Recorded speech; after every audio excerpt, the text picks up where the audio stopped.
अस्सलामुअलैकुम नाजरीन, मैं हूं रफ़ीक भट्ट। नाजरीन, जिस तरह से आप जानते हैं कि इस प्रोग्राम में हम मुख्तलिफ बीमारियों पे बात करते हैं और जो माहिर डॉक्टर साहिबान होते हैं उनसे इन बीमारियों की जो है हम उनसे सलाह मशवरा लेते हैं ताकि आप इन बीमारियों से महफूज रह सकें। आज हम बात कर रहे हैं कैंसर पे। जो कैंसर बीमारी आज हर घर की कहानी बन चुकी है। क्यों ये कैंसर इतना बढ़ रहा है? आज हमारे साथ वादी कश्मीर के मारूफ और तजुर्बाकार डॉक्टर समीर कोल जुड़े हैं। इनसे बात करेंगे, इनसे जानेंगे कि क्यों ये कैंसर इतना बढ़ रहा है। नाजरीन, मैं आपको बता दूं कि पिछले 7 सालों से जम्मू कश्मीर में तकरीबन 70,000 के करीब कैंसर केसेस रिपोर्ट हुए हैं। और मैं अगर सालाना की बात करूं तो एक साल में तकरीबन 12 से लेके 13,000 तक कैंसर केसेस मुख्तलिफ अस्पतालों में जो है वो रिपोर्ट होते हैं। और जो कैंसर केसेस रिपोर्ट नहीं होते हैं वो कितने हैं? तो आज इसी मौजू पे हमारे साथ बात करने के लिए मौजूद है डॉक्टर समीर कोल। डॉक्टर साहब, बहुत बहुत शुक्रिया आपका, आपने हमें अपना कीमती वक्त दिया। हम जानते हैं कि आपका वक्त काफ़ी कीमती है, काफ़ी पेशेंट्स आप देखते हैं, लेकिन जिस तरह से आप जानते हैं कि पिछले कई वक्त से हम देख रहे हैं, जब से ये कैंसर की बीमारी, सोशल मीडिया का ज़माना है, डिजिटलाइजेशन हुई, तो लोग कहीं ना कहीं अवेयर हो गए कि ये कैंसर बीमारी है क्या। और आज हम देख रहे हैं कि हर घर की कहानी ये कैंसर बन चुकी है। हम आपसे जानना चाहेंगे कि क्यों ये कैंसर इतना बढ़ रहा है। खास तौर पे मैं आपको बता दूं कि बढ़ तो ये पूरे वर्ल्ड में रहा है, लेकिन जम्मू कश्मीर में काफी रुझान इसका देखा जा रहा है, काफी असर जो है वो पेशेंट्स में देखा जा रहा है। तो आपसे जानना चाहेंगे। सबसे पहले तो आपका शुक्रिया कि हम्म, आपने मुझे इस काबिल समझा कि मैं आपके माध्यम से लोगों से बात कर सकूं। पहली बात ये कि सारी दुनिया में बढ़ रहा है, ये आपका कहना बिल्कुल वाजिब है। Hmm, different parts of the world, North America हो, कनाडा हो, अफ्रीका हो, चाइना हो, ईरान, अफगानिस्तान, इंडिया हो, मुख्तलिफ कैंसर मुख्तलिफ जगह पे कभी बढ़ते हैं कभी घटते हैं। इसको बोलते हैं डेमोग्राफिक्स। और ये जो आज से 10 साल पहले की बात थी, 10 साल बाद कुछ और होती है, ये बदलता है। हम्म, उन क्योंकि वो वजूहात बदलते हैं जिनसे कि ये कैंसर होता है, होता इसलिए ये बदलती चीज है। है। टाइम टू टाइम ये चेंज होता रहता है। दूसरी बात, हिंदुस्तान में भी, हिंदुस्तान हो, पाकिस्तान हो, बांग्लादेश हो, या हमारे आसपास के मुल्क हैं हम्म, जिसको हम साउथ ईस्ट एशिया का खिता कहते हैं, हम्म, इधर लगभग सेम सेम डेमोग्राफिक्स है, सेम टाइप ऑफ कैंसर है। और सबसे इंपॉर्टेंट चीज है कि जो इकोनॉमिक माहौल है इन जगहों का, ये सारी लोअर इनकम ग्रुप कंट्रीज है। अब हालांकि इंडिया में कह सकता हूँ कि lower lower middle income group हो गई, थोड़ा सा बढ़ गई। ये WHO के स्टैंडर्ड है, बिल्कुल। इनके हवाले से मैं कह रहा हूँ। ये इसलिए जरूरी है कहना क्योंकि इस खिते में इस बीमारी का डिटेक्शन, प्रिवेंशन, सबसे पहले प्रिवेंशन कि हो ही ना, प्राइमरी प्रिवेंशन, सेकेंडरी प्रिवेंशन, जिसको हम बोलते हैं अर्ली डायग्नोसिस। उसका मतलब ये कि अगर हुआ तो जल्दी पकड़ा जाए वो। नंबर 3, सही इकदामात और सही ट्रीटमेंट, सही एक्सेस, और हर एक पॉपुलेशन को एक्सेस, ताकि सही जगह पे पहुंच के इसका इलाज हो। नंबर बिल्कुल। 3। नंबर 4, सबसे इंपॉर्टेंट, उतना पैसा उस सिस्टम में, हेल्थ केयर सिस्टम में होना चाहिए ताकि जो नई नई टेक्निकें, नई इजादें, वैक्सीन्स हो, इम्यूनोथेरेपी हो, टारगेटेड थेरेपीज हो, कार टी सेल थेरेपी हो, रोबोटिक सर्जरी हो, ये सारी चीजें वो हेल्थ सिस्टम अफोर्ड कर सके अपने लोगों के लिए, या लोग खुद कर सके। क्योंकि जो लोग खुद करते हैं उसको बोलते हैं आउट ऑफ पॉकेट, अपनी जेब से, क्योंकि इंश्योरेंस पेनिट्रेशन वेरी करती है। बिल्कुल। तो इन सब चीजों को, एक तो ये बीमारी और उसकी सोल्यूशन इस खिते में लगभग एक जैसे हैं, तो मैं उसके हवाले से कहूंगा कि ये हर जगह बढ़ गया, यहाँ के कैंसर भी बढ़ गए। By the way, Jammu and Kashmir number 1 incidence cancer जगहों में नहीं है इस मुल्क में। मिजोरम, आइजवाल, ऐसी जगहें जो हैं ज्यादा, उधर ज्यादा कैंसर होता है, कैंसर डिफरेंट रेट वहाँ कैंसर। पे ज्यादा है। दिल्ली, बैंगलोर, उधर भी कैंसर रेट्स हायर हैं हमारे से। हमारे कैंसर्स यहाँ पे क्योंकि छोटी जगह है, क्लोज सोसाइटी है, एक दूसरे के बारे में पता चलता है।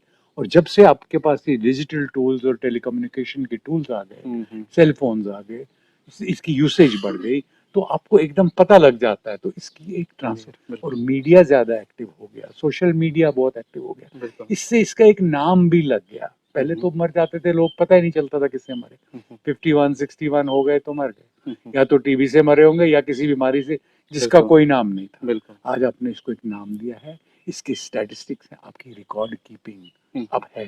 हॉस्पिटल्स में गिनती होती है, कौन आया, किधर से आया, इसकी उम्र क्या थी, शनाख्त होती है, रिकॉर्ड किया जाता है।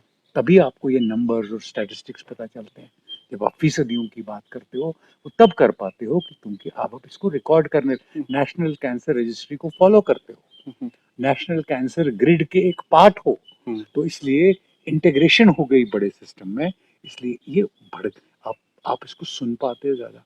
और सबसे अहम बात, जो लाइफ एक्सपेक्टेंसी बढ़ गई, तो ओल्ड एज जो 30 साल आपने बढ़ा दिया, अब 91 हो गई, ज्यादा जिंदा रहने में ओल्ड एज के कैंसर भी शामिल हो गए गिनती में। पहले जिंदा ही नहीं रहते थे तो वो कैंसर होने का मौका ही नहीं मिलता था। अब प्रोस्टेट, इसोफेगस, जो हम ट्रेडिशनली ओल्ड एज कैंसर्स मानते हैं, हालांकि हर कैंसर का एक ओल्ड एज कंपोनेंट है और एक यंग एज कंपोनेंट है। ऐसा नहीं है कि कुछ कैंसर सिर्फ ओल्ड एज में ही होते हैं और कुछ कैंसर सिर्फ यंग एज में होते हैं। That's a misnomer. इनमें फर्क है, लेकिन हर कैंसर के हर किसी भी टाइम पे हो सकता है। उनकी बिहेवियर डिफरेंट होती है, उनको शायद उनकी तरफ ट्रीटमेंट का रुझान अलग होता है, लेकिन होते हैं। इसलिए यहाँ बढ़ गया, जब एज बढ़ गई तो कैंसर भी बढ़ गए।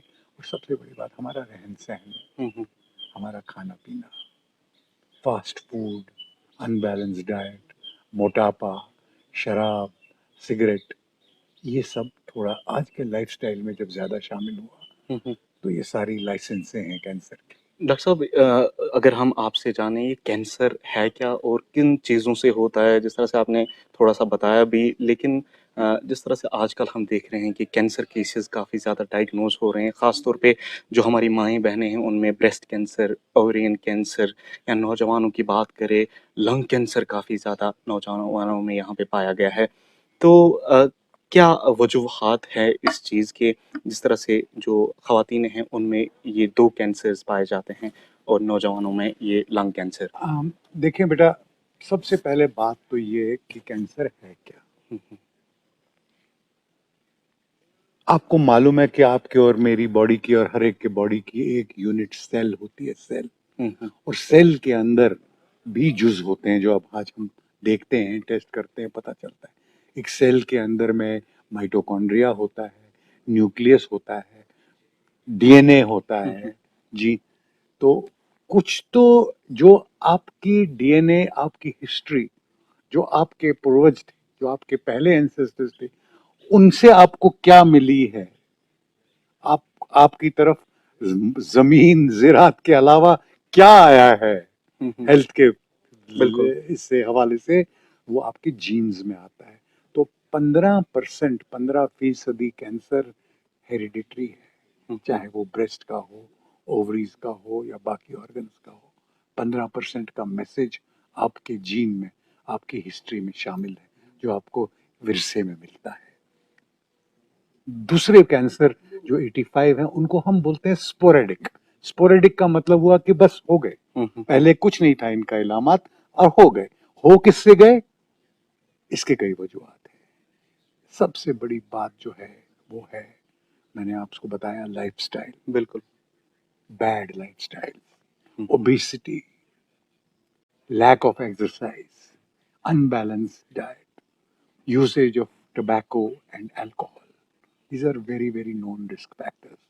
उसके अलावा अगर कोल टार के साथ आप काम करते हो, रेडॉन वॉच इंडस्ट्री में हो जहाँ पे रेडिएशन है ज़्यादा हो। एटमॉस्फेयर में, वहाँ वो रिस्क फैक्टर बनता है, बड़ा इम्पोर्टेंट। और सबसे बड़ी बात मैं आपको बताऊं, वायरसेस। सर्वाइकल कैंसर आपको मालूम है वायरसेस से होता था। अब हमने कई हद तक, हमने इंडिया में ऑलमोस्ट खत्म ही कर दिया। अब तो लोकल वैक्सीन भी बनने लगा जो बिल्कुल सस्ता है। अगर आप यंग एज में लेडीज को ये वैक्सीन देते हैं तो सर्वाइकल कैंसर नहीं होगा। 90% सर्वाइकल कैंसर आपने प्रिवेंट कर दिया by using the vaccine at the right time. इसी तरह हेपेटाइटिस बी बड़ा कॉमन इन्फेक्शन है, साउथ ईस्ट एशिया में बहुत कॉमन है, मलेशिया में, मंगोलिया में मैं जाता हूँ, वहाँ बड़े पेशेंट देखता हूँ मैं। वो इस वजह से क्योंकि वो हेपेटाइटिस बी आगे जाके कैंसर बनता है। एनी काइंड ऑफ इरिटेशन और continuous irritation of the cell, चाहे मैकेनिकल इरिटेशन, आप देखते हैं जो दांत रगड़ते रहते हैं जबान के साथ, वो वहां पर एक मैलिग्नेंट अल्सर क्रिएट करते हैं। आप देखते हैं जो लोग तंबाकू और पान का सेवन करते हैं तो वो वहां पर लोकली एक्ट करके सुपारियां उपारियां वो टांग के कैंसर बनाता है। That is mechanical irritation.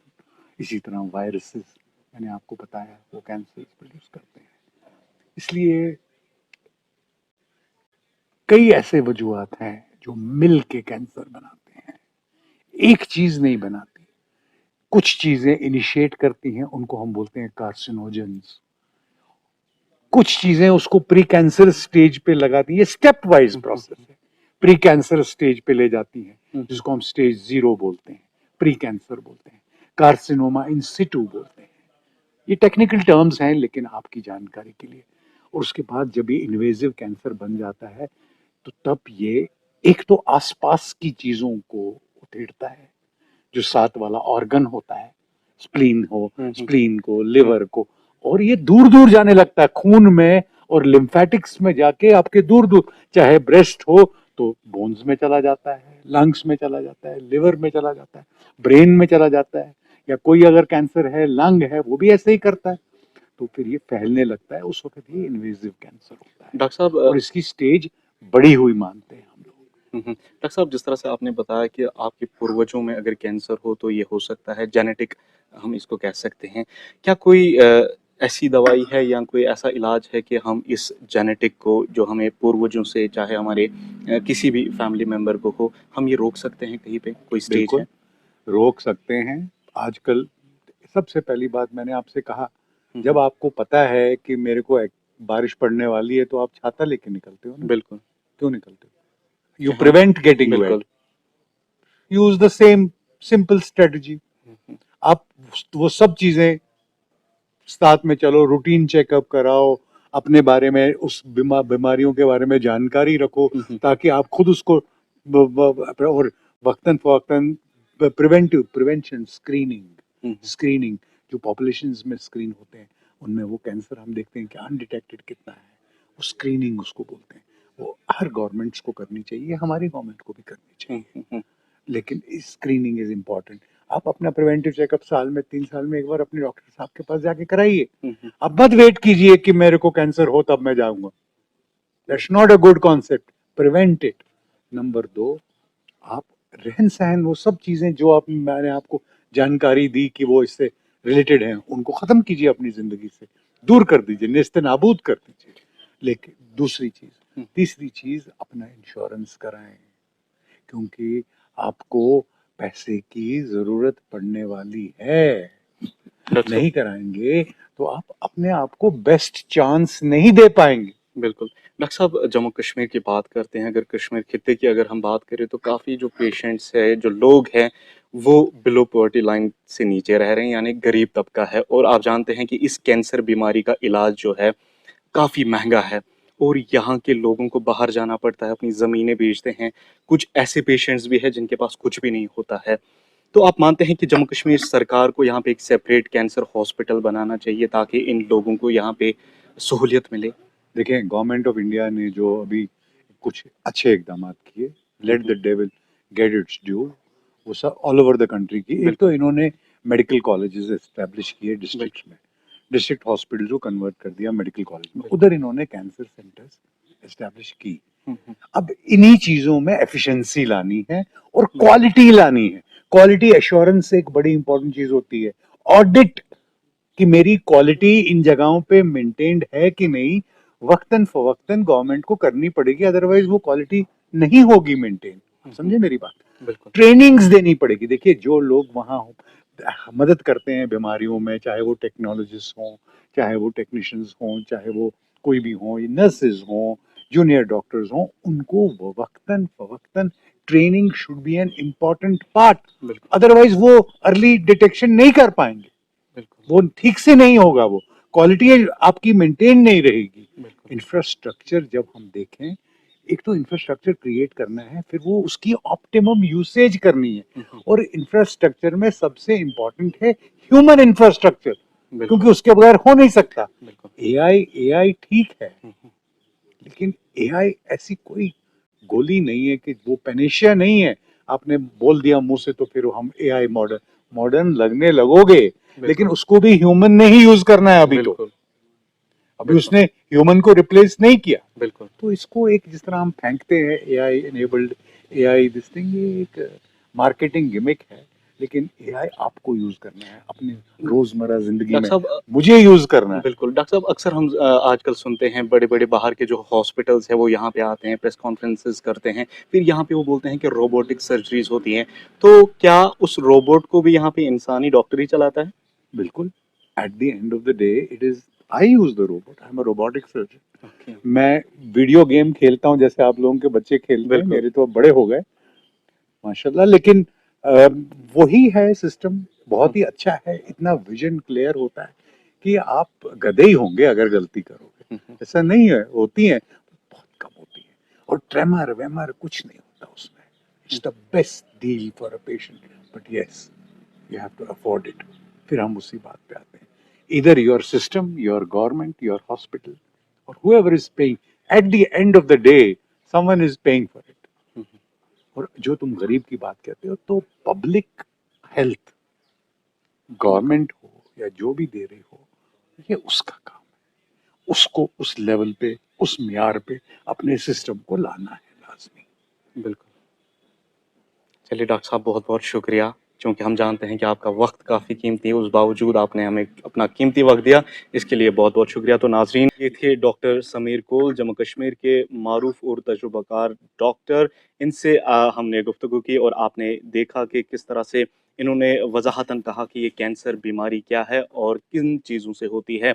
ख़ास तौर पे अगर ये कैंसर जेनेटिक है तो आपको चाहिए कि आप अपना चेकअप अपने डॉक्टर साहब से कराएं, ताकि आप इस कैंसर बीमारी से महफूज रह सकें।